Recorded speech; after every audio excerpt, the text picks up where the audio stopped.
Berlin. November 1943, 5 in the morning. The cold arrives before anything else. It moves through the walls of the apartment building like something with intention, pressing against sleeping bodies, settling into joints, finding every gap in the wool blankets pulled tight across 3 children on a single mattress. The window above them is dark. No sirens tonight. Only silence, which is its own kind of warning. A woman rises from the edge of the mattress. She does not stretch. She does not pause. She moves directly to the stove, because in 1943 Berlin, the first act of every morning is the same. Find out if there is anything left to burn. There is not much. A few pieces of compressed coal dust, shaped into rough bricks the size of a fist. She places 2 into the stove with the careful attention of someone handling something that cannot be replaced. Because it cannot. The flame catches slowly, reluctant. She holds her hands above it before it is even warm, as if willing the heat to arrive faster. Her hands are dry. The knuckles are cracked at the joints, reddened from cold water and rationed soap. She is somewhere between 30 and 50. It is difficult to say. The years since 1939 have moved strangely. On the kitchen table, laid out the night before, are the ration cards. She studies them the way a careful person studies a map before a difficult journey.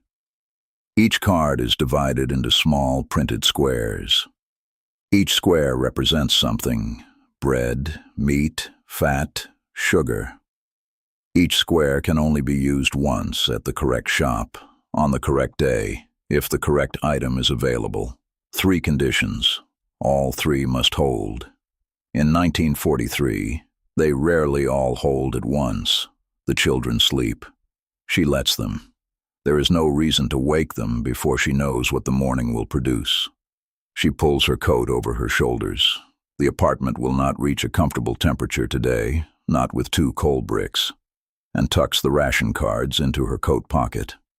She checks the pocket twice. Outside, the stairwell smells of damp plaster and cigarette smoke from the night before. The building holds 14 families. Every morning, the women of this building move through the same sequence: coat, cards, queue. The street is gray before it is anything else. A thin frost covers the pavement. Other figures move in the same direction, toward the bakery on Schönhauser Allee, which opens at 7 but requires standing in line from 6 if you want to be certain. Certainty costs an hour of cold. Most pay it. She takes her place. The woman ahead of her nods. They have stood here together many times. They do not know each other's names. They know each other's children, their schedules, their ration card categories. That is sufficient. That is, in fact, everything that matters on this pavement at this hour. The queue moves in small increments. When the door finally opens, warm air and the smell of bread escape briefly into the cold street before being swallowed again. She steps forward, places her card on the counter.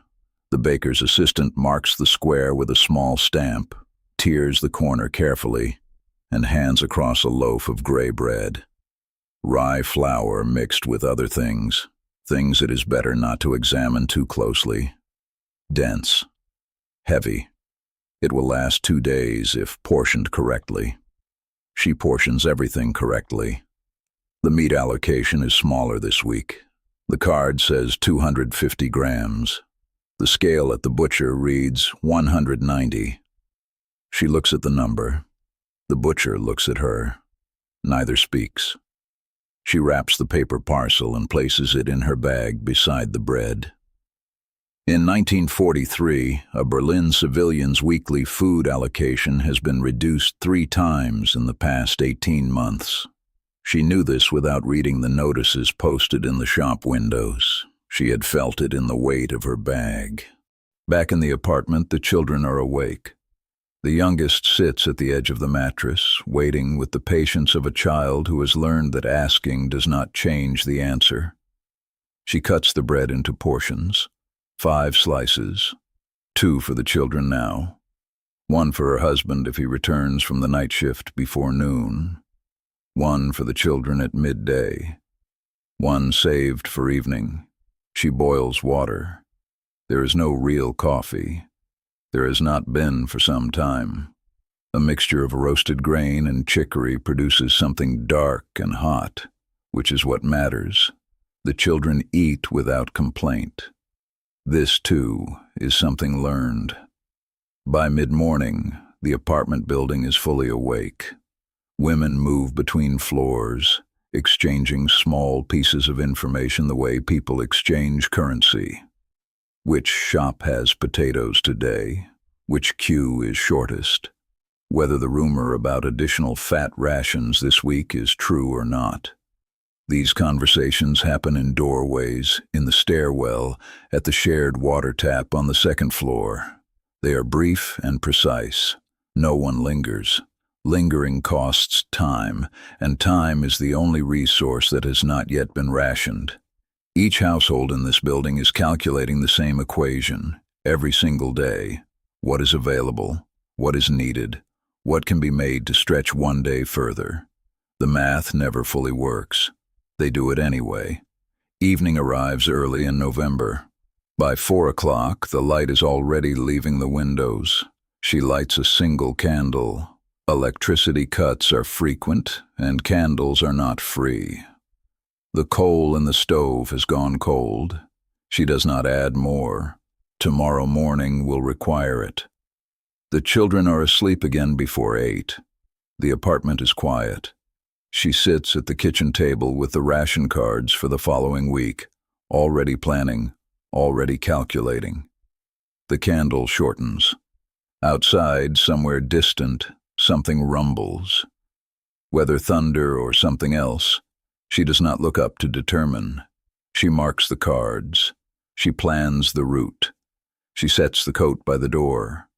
In 1943 Berlin, survival was not a single decision made once.